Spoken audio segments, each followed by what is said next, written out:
ঝড়ো বাতাসের তীব্র গর্জনে আকাশ যেন রক্তিম আভায় রাঙা হয়ে উঠেছিল। প্রকৃতি নিজেই যেন এক মহান পরীক্ষার আয়োজন করছিল মরুভূমির বুকে। সেই বিশাল মরুভূমির দূর প্রান্তে লুকিয়ে থাকা এক ছোট্ট গ্রামের মাটিতে দাঁড়িয়ে সালেহ চোখ তুলে আকাশের দিকে তাকালেন এবং আল্লাহর কাছে সাহায্যের জন্য দোয়া চাইলেন। আজ সবকিছু হারিয়ে ফেলার পরও তার অন্তরে আল্লাহর প্রতি বিশ্বাস ছিল একেবারে অটুট এবং অবিচল, কারণ তিনি গভীরভাবে জানতেন যে স্রষ্টা তার বান্দাদের কখনও একা ফেলে দেন না।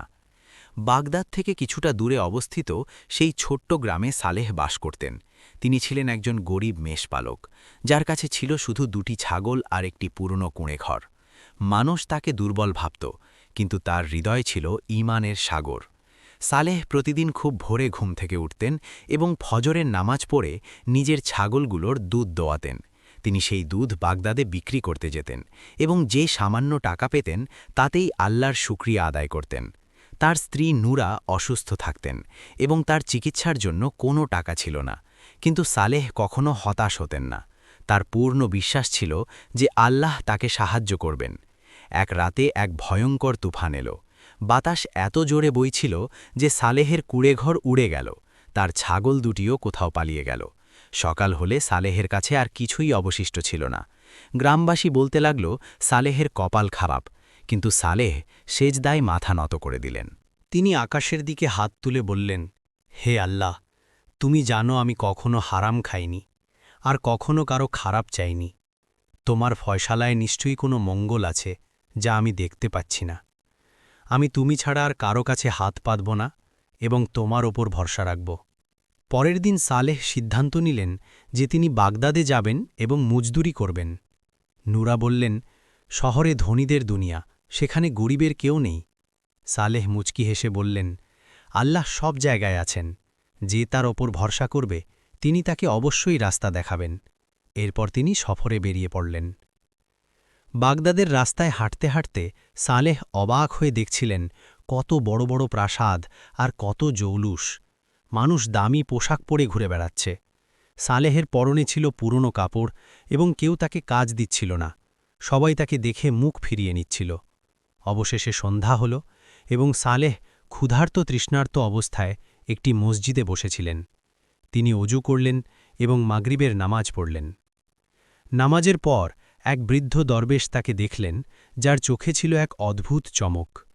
দরবেশ কাছে এসে সালেহের মুখ খুব ভালো করে দেখতে লাগলেন। দরবেশ সালেহকে বললেন, তোমার চেহারায় কষ্টের ছাপ আছে, কিন্তু তোমার চোখে হতাশা নেই। সালেহ বললেন, যে আল্লাহর উপর ভরসা করে সে কখনো হতাশ হয় না, কারণ আল্লাহ প্রতিটি মুশকিল থেকে রাস্তা বের করে দেন। দরবেশ এটি শুনে মাথা নাড়লেন। দরবেশ সালেহকে বললেন, সকালে সুলতানের প্রাসাদের সামনে যেও এবং যাই হোক না কেন আল্লাহর ওপর ভরসা ছেড়ো না। সালেহ অবাক হলেন এবং দরবেশের কথাগুলো মনে গেঁথে নিলেন। কিছুক্ষণের মধ্যেই দরবেশ দৃষ্টির আড়ালে চলে গেলেন। সালেহ সারা রাত ভাবতে লাগলেন। তার হৃদয়ে আশার এক হালকা আলো জ্বলছিল। সুবহে সাদিকের আজান হলে তিনি নামাজ পড়লেন এবং আল্লাহর নাম নিয়ে প্রাসাদের দিকে রওনা হলেন। তার পদক্ষেপ ছিল মজবুত এবং হৃদয় ছিল ভরসায় পূর্ণ। সালেহ যখন প্রাসাদের কাছে পৌঁছলেন তখন তার চোখ ছানা বড়া হয়ে গেল। এত বড় প্রাসাদ তিনি কখনো দেখেননি। সোনার দরজাগুলো চমকাচ্ছিল এবং চারদিকে সিপাহীরা দাঁড়িয়েছিল। সালেহ ভাবছিলেন এখানে এসে কি লাভ হবে। তখনই তিনি দেখলেন প্রাসাদের বাইরে এক বিশাল ভিড় জমেছে। মানুষ বলাবলি করছিল যে সুলতানের সবচেয়ে প্রিয় ঘোড়াটি অসুস্থ এবং কোনো হাকিম তাকে সুস্থ করতে পারছে না। সুলতান ঘোষণা করেছেন যে ঘোড়াটিকে সুস্থ করবে তাকে 100 সোনার মোহর দেওয়া হবে। সালেহ এটি শুনে তার বুক ধড়ফড় করতে লাগল, কারণ তিনি ছিলেন মেষপালক এবং পশুদের রোগ সম্পর্কে জানতেন। সালেহ ভাবলেন হয়তো এটাই সেই সুযোগ যার কথা দরবেশ বলেছিলেন। তিনি সাহস করে প্রাসাদের দরজায় গেলেন। সিপাহীরা সালেহের ছেঁড়া কাপড় দেখে হাসাহাসি করতে লাগল।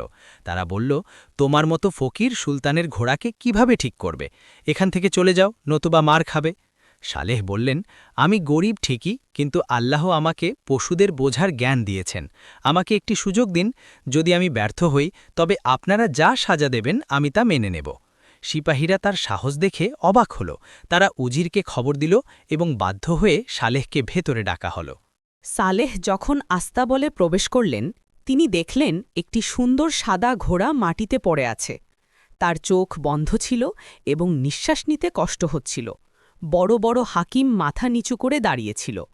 সালেহ ঘোড়ার কাছে গিয়ে খুব মন দিয়ে পরীক্ষা করতে লাগলেন। সালেহ তখনই বুঝে গেলেন যে ঘোড়াটি এক ধরনের বিষাক্ত ঘাস খেয়ে ফেলেছে, যা মরুভূমিতে জন্মে। তিনি উজিরকে বললেন, আমার কিছু মধু, কালোজিরা এবং সামান্য সিরকা লাগবে। সবাই অবাক হলেও সেই জিনিসগুলো নিয়ে আসলো। সালেহ বিসমিল্লাহ পড়ে সব কিছু মিশিয়ে ঘোড়াটিকে পান করালেন। সবাই অপেক্ষা করতে লাগল এবং সালেহ মনে মনে দোয়া করতে লাগলেন। কিছুক্ষণ পর ঘোড়াটি চোখ খুলল এবং ধীরে ধীরে দাঁড়িয়ে গেল। সে জোরে হেরেসা ডাক দিল। সবার চোখ খুশিতে উজ্জ্বল হয়ে উঠল। উজির দৌড়ে সুলতানের কাছে গেল এবং খবর দিল। সুলতান সালেহকে দরবারে ডাকলেন এবং জিজ্ঞেস করলেন, তুমি কে, আর এই বিদ্যা তুমি কোথা থেকে শিখেছ? সালেহ মাথা নিচু করে বললেন, আমি একজন গরিব মেষপালক এবং সারা জীবন পশুদের সাথেই কাটিয়েছি। এই বিদ্যা আল্লাহর দান। সুলতান তার সরলতায় মুগ্ধ হলেন। সুলতান ঘোষণা করলেন যে সালেহকে ১০০ মোহর এবং একটি বিশেষ উপহার দেওয়া হোক। সালেহ মন থেকে আল্লাহর শুকরিয়া আদায় করলেন, কিন্তু তিনি এখনও প্রাসাদ থেকে বের হয়নি যে হঠাৎ দরবারে শোরগোল পড়ে গেল। সুলতানের ভাই রশিদ রাগে অগ্নিশর্মা হয়ে সেখানে আসল। সে সালেহের ওপর দোষ চাপাতে লাগল। সে বলল, এই লোকটা জাদুকর এবং তাকে বন্দি করা উচিত। পুরো দরবারে পিন পতন নীরবতা ছেয়ে গেল। সালেহের বুক কাঁপছিল, কিন্তু তিনি চোখ সরায়নি এবং পূর্ণ বিশ্বাসে আল্লাহকে স্মরণ করলেন। রশিদ আবার উঁচু গলায় বলল, এই গরিব লোকটা এমন কাজ করেছে যা বড় বড় হাকিমেরা করতে পারেনি। এটা জাদু ছাড়া সম্ভব নয়। এ কি এখনই কারাগারে ফেলো, নতুবা পুরো প্রাসাবে বিপদ নেমে আসবে। সুলতান সালেহের দিকে তাকিয়ে জিজ্ঞেস করলেন, তুমি নিজের সাফাইয়ে কি বলতে চাও? সালেহ শান্তভাবে বললেন, আমি যা কিছু করেছি আল্লাহ নামে করেছি। জাদু হারাম এবং আমি এমন গুনাহ কখনো করতে পারি না। আমার কাছে শুধু সেই অভিজ্ঞতা আছে যা আল্লাহ দিয়েছেন। রশিদ বলল, যদি এ সত্যবাদী হয় তবে একে পরীক্ষায় ফেলা হোক। প্রাসাদের নিচে এক সিংহ আছে যে অসুস্থ এবং কেউ তার কাছে যাওয়ার সাহস করে না। যদি সে তাকেও সুস্থ করে দেয় তবে আমি মেনে নেব, নতুবা একে মৃত্যুদণ্ড দেওয়া হবে। সুলতান ভেবে সেই শর্ত মেনে নিলেন। সালেহের হৃৎস্পন্দন বেড়ে গেল, কারণ সিংহের কাছে যাওয়া মানে মৃত্যুকে দাওয়াত দেওয়া। কিন্তু তিনি আল্লাহর উপর ভরসা করলেন এবং বললেন, আমি প্রস্তুত। সিপাহীরা তাকে মাটির নিচের অন্ধকার প্রকোষ্ঠে নিয়ে গেল, যেখানে সিংহের গর্জন প্রতিধ্বনিত হচ্ছিল। সালেহ আয়াতুল কুরসি পড়ে এগিয়ে গেলেন। সিংহটি এক কোণে পড়েছিল এবং তার থাবায় কাঁটা বিঁধেছিল। তার চোখে ছিল যন্ত্রণা এবং সে খুব দুর্বল লাগছিল। সালেহ ধীরে ধীরে তার কাছে গেলেন এবং তার মাথায় হাত রাখলেন। সিংহ চোখ খুলল, কিন্তু আক্রমণ করল না। মনে হল সে বুঝতে পেরেছে সামনে তার বন্ধু দাঁড়িয়ে আছে। সালেহ বিসমিল্লাহ পড়ে কাঁটাটি বের করে দিলেন এবং জখমে কাপড় বেঁধে দিলেন। সিংহ শান্তিতে নিঃশ্বাস ফেলল এবং সালেহের হাত চাটতে লাগল। সালেহ যখন এই দৃশ্য দেখলেন তখন তিনি অবাক হয়ে গেলেন। তিনি দৌড়ে দরবারে পৌঁছালেন এবং সুলতানকে সব জানালেন। সুলতান নিজে নিচে এলেন এবং এই দৃশ্য দেখে থমকে গেলেন। সুলতান বললেন, এই লোক জাদুকর নয়, বরং আল্লাহর এক নেক বান্দা। যার উপর আল্লাহর রহমত থাকে তাকে পশুরাও ভালোবাসে। রশিদের চেহারার রাগে লাল হয়ে গেল, কিন্তু সে কিছু বলতে পারল না। সুলতান সালেহকে স্বর্ণমুদ্রায় ভরা একটি থলি দিলেন এবং বললেন, আজ থেকে তুমি প্রাসাদের পশুদের তদারককারী এবং এখানেই থাকো আর তাদের খেদমত করো। সালেহ আদবের সাথে বললেন, আমার স্ত্রী অসুস্থ এবং গ্রামে একা আছে। আগে আমাকে তাকে নিয়ে আসার অনুমতি দিন। সুলতান তাকে ঘোড়া ও সিপাহী দিলেন এবং সালেহ গ্রামের দিকে রওনা হলেন। রাস্তায় তার চোখ দিয়ে অশ্রু ঝরছিল, কারণ আল্লাহ তার দোয়া কবুল করেছেন। কাল পর্যন্ত তার কাছে কিছু ছিল না, আর আজ অনেক কিছু ছিল। তিনি মন থেকে আল্লাহর শুকরিয়া আদায় করলেন। কিন্তু রশিদ হার মানেনি।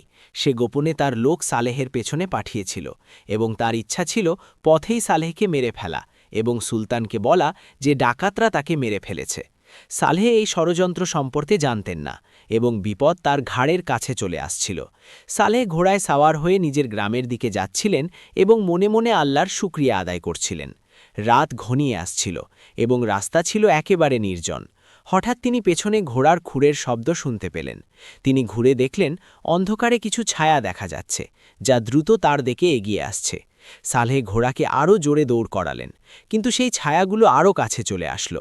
তারা ছিল ৪-৫ জন লোক, যাদের মুখ কালো কাপড়ে ঢাকা ছিল। তাদের হাতে তলোয়ার চমকাচ্ছিল। সালেহ বুঝতে পারলেন এই লোকগুলো তাকে মারতে এসেছে।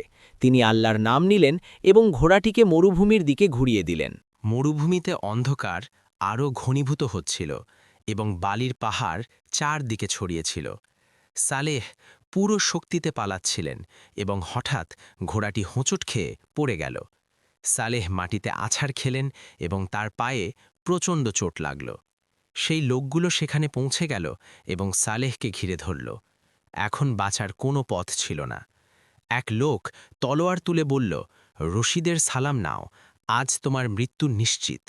সালেহ চোখ বন্ধ করে নিলেন এবং কালেমা পড়তে লাগলেন। সেই মুহূর্তে মরুভূমিতে প্রচণ্ড ধূলিঝড় উঠল, বালি উঠতে লাগল এবং কিছুই দেখা যাচ্ছিল না। সেই লোকগুলো চিৎকার করতে লাগল এবং এদিক ওদিক ছুটতে লাগল, কারণ বালি তাদের চোখে ঢুকে গিয়েছিল। ঝড়ের শব্দের মধ্যে সালেহ একটি আওয়াজ শুনলেন, যা তাকে ডাকছিল। এটি সেই একই আওয়াজ ছিল যা আগে দরবেশের ছিল। আওয়াজটি বলল, ওঠো এবং পূর্ব দিকে চলো, সেখানে একটি গুহা আছে। সালেহ যন্ত্রণা সহ্য করে নিজেকে সামলালেন এবং উঠে দাঁড়ালেন। তিনি খুঁড়িয়ে খুঁড়িয়ে পূর্ব দিকে চলতে লাগলেন এবং ধূলিঝড় তাকে আড়াল করে রাখল। কিছুক্ষণ পর সালেহ একটি গুহা দেখতে পেলেন এবং সেখানে গিয়ে লুকিয়ে পড়লেন। কিছুক্ষণ পর ঝড় থেমে গেল এবং সেই লোকগুলো তাকে অনেকক্ষণ খুঁজল, কিন্তু সালেহকে তারা কোথাও পেল না। অবশেষে তারা ক্লান্ত হয়ে ফিরে গেল এবং ভাবল তিনি নিশ্চয়ই বালির নিচে চাপা পড়ে মরে গেছেন। সালেহ গুহার ভেতর বসে কাঁপতে কাঁপতে আল্লাহর শুকরিয়া আদায় করতে লাগলেন। সকাল হল, সালেহ গুহা থেকে বের হলেন। তিনি দেখলেন যে তিনি এক অদ্ভুত সুন্দর জায়গায় ছিলেন। গুহার সামনে পরিষ্কার পানির ঝর্ণা ছিল এবং চারদিকে খেজুর গাছ দাঁড়িয়েছিল। এটি মরুভূমির মাঝখানে এক সবুজ বাগান ছিল, যা খুব কম মানুষই জানত। সালেহ পানি পান করলেন, খেজুর খেলেন এবং নিজের জাখাম ধুয়ে নিলেন। তিনি ভাবতে লাগলেন আল্লাহ তাকে এখানে কেন পাঠিয়েছেন। তখনই তার নজর মাটিতে পড়ল, যেখানে কিছু একটা চমকাচ্ছিল। তিনি বালি সরালেন তো একটি পুরনো সিন্দুক বের হল। তিনি যখন সিন্দুকটি খুললেন, তার চোখ কপালে উঠে গেল। ভেতরে সোনার মোহর আর হিরে জহরত ভরা ছিল, যা তিনি নিজের জীবনে কখনো দেখেননি। সালেহ অবাক হয়ে গেলেন, এই খাজানা এখানে কিভাবে আসলো। তার মনে হলো হয়তো কোনো কাফেলা এখানে এটি লুকিয়ে রেখেছে, কিন্তু তার মন সাক্ষ্য দিচ্ছিল এটি আল্লাহর পক্ষ থেকেই, যিনি তার বান্দাদের এমন রাস্তা থেকে নেয়ামত দেন যা তারা কল্পনাও করতে পারে না। তিনি মাটিতে লুটিয়ে পড়ে কাঁদতে কাঁদতে শুকরিয়া আদায় করলেন। সালেহ সিন্দুকটি তুলে গ্রামের দিকে রওনা হলেন। তিনি যখন গ্রামে পৌঁছলেন, তার পা জমে গেল। তার কুড়েঘর পুড়ে ছাই হয়ে গিয়েছিল এবং নুরাকে কোথাও দেখা যাচ্ছিল না। প্রতিবেশীরা জানালো যে গত রাতে কিছু লোক এসেছিল এবং নুরাকে জোর করে তুলে নিয়ে গেছে। সালেহের মুখ থেকে এক হৃদয় বিদারক চিৎকার বের হল। সালেহের দুনিয়া নিমেষেই অন্ধকারে ডুবে গেল। তার পায়ে যেন আর কোনো শক্তি ছিল না। নুরা যে তার পুরো জীবন ছিল, সে হঠাৎ উধাও হয়ে গেছে। প্রতিবেশীরা বলল সেই লোকগুলো কালো পোশাকে ছিল এবং বাগদাদের দিকে গেছে। সালেহ তখনই বুঝলেন এটি রশিদেরই ষড়যন্ত্র, যে আগে তাকে মারতে চেয়েছিল। সালেহের মনে রাগও ছিল এবং সীমাহীন কষ্ট, কিন্তু তিনি নিজেকে সামলালেন এবং বললেন, আমি আল্লাহর ওপর ভরসা রাখি এবং তিনিই কোনো পথ বের করবেন। তিনি খাজানার সিন্দুকটি একটি নিরাপদ জায়গায় লোকালেন এবং দেরি না করে বাগদাদের দিকে রওনা হলেন। তার মনে এখন একটাই লক্ষ্য ছিল, যেভাবেই হোক নুরাকে বাঁচাতে হবে। পথে সালেহ একটি কাফেলা পেয়ে গেলেন এবং তাদের সাথে বাগদাদ পৌঁছে গেলেন। শহরে ঢুকেই তিনি লোকজনকে কথা বলতে শুনলেন। তারা বলছিল যে রশিদ এক মহিলাকে বন্দী করে রেখেছে এবং তাকে জাদুকরি সাজিয়ে শাস্তি দিতে চলেছে। সালেহের বুক কেঁপে উঠল, কারণ তিনি জানতেন একি নুরাই। সালেহ জানতেন রশিদ খুব শক্তিশালী এবং সুলতানের ভাই। সরাসরি লড়াই করা বোকামি হবে। তিনি ভাবলেন আগে সুলতান পর্যন্ত পৌঁছানো জরুরি। তিনি প্রাসাদে পৌঁছলেন কিন্তু দরজায় সিপাহীরা তাকে আটকে দিল এবং বলল যে সুলতান খুব অসুস্থ, তার সাথে দেখা করা যাবে না। সালেহ বললেন, আমি সেই লোক যে সুলতানের ঘোড়ার প্রাণ বাঁচিয়েছিল। সিপাহীরা তাকে চিনতে পারল এবং উজিরকে ডাকল। উজির সালেহকে দেখে অবাক হয়ে বললেন, তুমি বেঁচে আছো? অথচ রশিদ বলছিল যে ডাকাতরা তোমাকে মেরে ফেলেছে এবং তোমার স্ত্রী জাদুকরী যাকে বন্দী করা হয়েছে। সালে উজিরকে সব সত্য বলে দিলেন যে রশিদ তাকে মারার চেষ্টা করেছিল এবং নুরা একদম নির্দোষ। উজির সব শুনে গভীর চিন্তায় পড়ে গেলেন। তিনি জানালেন সুলতান সত্যিই খুব অসুস্থ এবং এই কদিন রশিদই সব সিদ্ধান্ত নিচ্ছে। তিনি জানালেন নুরাকে কালই শাস্তি দেয়া হবে। সালেহের কাছে এখন শুধু একটি রাত ছিল নুরাকে বাঁচানোর জন্য। তিনি উজিরকে বললেন, আমাকে যে কোনো উপায়ে সুলতানের সাথে দেখা করতে হবে, তার অবস্থা যাই হোক না কেন। উজির বললেন, এটি সম্ভব নয়, কারণ রশিদ সব পথ বন্ধ করে রেখেছে। কিন্তু সালেহ হার মানলেন না এবং আল্লাহর কাছে সাহায্য চাইলেন। রাতে সালেহ মসজিদে গেলেন এবং তাহাজ্জুদের নামাজ পড়লেন। তিনি কেঁদে কেঁদে দোয়া করলেন, হে আল্লাহ, আমি কখনো তোমার উপর ভরসা ছাড়িনি, এখন তুমি আমার সাথী হও। নামাজের পর সেই দরবেশ আবার দেখা দিলেন, যে আগে তাকে প্রাসাদে যাওয়ার ইশারা দিয়েছিলেন। দরবেশ মুচকি হাসলেন এবং তার পাশে এসে বসলেন। দরবেশ বললেন, সুলতানও সেই একই রোগে আক্রান্ত যা সিংহের ছিল, অর্থাৎ তাকে বিষ দেওয়া হয়েছে। সালেহ নিশ্চিত হলেন এটি রশিদেরই চাল, যে সুলতানকে মেরে নিজে ক্ষমতা দখল করতে চায়। দরবেশ প্রাসাদের পেছনের একটি গোপন রাস্তার কথা জানালেন এবং আবার অদৃশ্য হয়ে গেলেন। সালেহ সেই গোপন রাস্তা দিয়ে প্রাসাদের ভেতর ঢুকলেন এবং সরাসরি সুলতানের কামরায় পৌঁছে গেলেন। সুলতান বিছানায় পড়ে ব্যথায় কাতরাচ্ছিলেন এবং তার অবস্থা ছিল খুব আশঙ্কাজনক। সালেহ দ্রুত সেই ওষুধ তৈরি করলেন যা তিনি আগে ঘোড়ার জন্য বানিয়েছিলেন এবং সুলতানকে পান করালেন। এখন তার পুরো ভরসা ছিল আল্লাহর ওপর। সকাল হলে সব বদলে যাবে। সারা রাত সালেহ সুলতানের শিয়রে বসে দোয়া করতে থাকলেন। সকালের আজান হলে হঠাৎ সুলতান চোখ খুললেন। তার চেহারায় রং ফিরে এলো এবং শ্বাসপ্রশ্বাস ঠিক হয়ে গেল। সুলতান সালেহকে দেখলেন এবং জিজ্ঞেস করলেন, তুমি এখানে কিভাবে পৌঁছালে?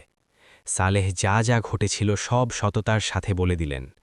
যখন সুলতান শুনলেন যে রশিদ তাকে বিষ দিয়েছে এবং সালেহকে মারারও চেষ্টা করেছে এবং তার স্ত্রীকে জাদু করে উলে বন্দী করেছে, তখন তার মুখ রাগে লাল হয়ে গেল। তিনি সাথে সাথে সিপাহীদের ডাকলেন এবং হুকুম দিলেন যে রশিদকে গ্রেফতার করা হোক এবং বন্দী মহিলাকে তৎক্ষণাৎ মুক্তি দেওয়া হোক। সিপাহীরা দৌড়ে গিয়ে রশিদকে তার ঘর থেকে ধরে নিয়ে আসল। রশিদ চিৎকার করছিল, এসব মিথ্যে। কিন্তু সুলতান বললেন, আমি তো নিজে বিশেষ শিকার ছিলাম এবং এতে তোমার ছাড়া আর কারো লাভ ছিল না। সেই মুহূর্তে নুরাকে মুক্তি দেওয়া হলো এবং সে দৌড়ে এসে সালেহকে জড়িয়ে ধরল। নুরার চোখে পানি ছিল এবং সে বলছিল, আমার পুরো বিশ্বাস ছিল যে তুমি নিশ্চয়ই আসবে। সালেহ বললেন, ভরসা আল্লাহর উপর রাখো, তিনিই আমাদের বাঁচিয়েছেন, নতুবা আমি তো কতবার মৃত্যুর খুব কাছে গিয়েছিলাম। সুলতান বললেন, সত্যি, যে আল্লাহর উপর ভরসা করে সে কখনো হারে না। রশিদকে দরবারে আনা হলো। তার সব গুনাহ সবার সামনে তুলে ধরা হলো। সুলতান ফয়সালা শোনালেন, রশিদকে যাবজ্জীবন কারাদণ্ড দেওয়া হোক এবং তার সব সম্পত্তি বাজেয়াপ্ত করা হোক। এরপর সুলতান সালেহকে নিজের কাছে ডাকলেন এবং বললেন, তুমি আমার প্রাণ বাঁচিয়েছ এবং তোমার আল্লাহর উপর ভরসা অতুলনীয়। আমি তোমাকে আমার বিশেষ উপদেষ্টা বানাচ্ছি এবং বাগদাদে একটি বড় বাড়ি দিচ্ছি। আজ থেকে তুমি আমির এবং তোমার স্ত্রীর চিকিৎসার রাজকীয় হাকিমরা করবেন। সালেহ শুকরানার সেজদা আদায় করলেন এবং নুরাকে নিয়ে নিজের নতুন বাড়িতে আসলেন। তারপর তিনি সেই খাজানা আনিয়ে নিলেন যা তিনি মরুভূমিতে পেয়েছিলেন। কিন্তু সালেহ সব খাজানা গরিবদের মাঝে বিলিয়ে দিলেন। নুরাও সুস্থ হয়ে উঠলেন এবং দুজনে শান্তিতে থাকতে লাগলেন। একদিন সালেহ মসজিদে নামাজ পড়ছিলেন। তিনি সেই দরবেশকে দেখলেন যে প্রতিটি বিপদে তাকে পথ দেখিয়েছিলেন। সালেহ দৌড়ে তার কাছে গেলেন এবং তার পায়ে লুটিয়ে পড়লেন। তিনি জিজ্ঞেস করলেন, আপনি কে যিনি প্রতিবার সাহায্য করেন? দরবেশ মুচকি হেসে বললেন, আমি আল্লাহর এক বান্দা। আল্লাহ তাদের সাহায্য করেন যারা বিপদেও তার ওপর ভরসা ছাড়ে না। তোমার ভাগ্য তার জন্যই বদলেছে কারণ তুমি কখনো অভিযোগ করনি এবং সবর করেছ। মনে রেখো, যে আল্লাহর উপর ভরসা করে আল্লাহ তাকে কখনো একা ছাড়েন না। এই গল্প থেকে আমরা এই শিক্ষাই লাভ করি যে আল্লাহর ওপর ভরসা রাখা ব্যক্তি কখনো হারে না। যে সবর করে এবং আল্লাহর উপর বিশ্বাস রাখে, আল্লাহ তার ভাগ্য বদলে দেন। বিপদ তো আসতেই থাকে, কিন্তু আল্লাহর সাহচর্য কখনো ছাড়া উচিত নয়।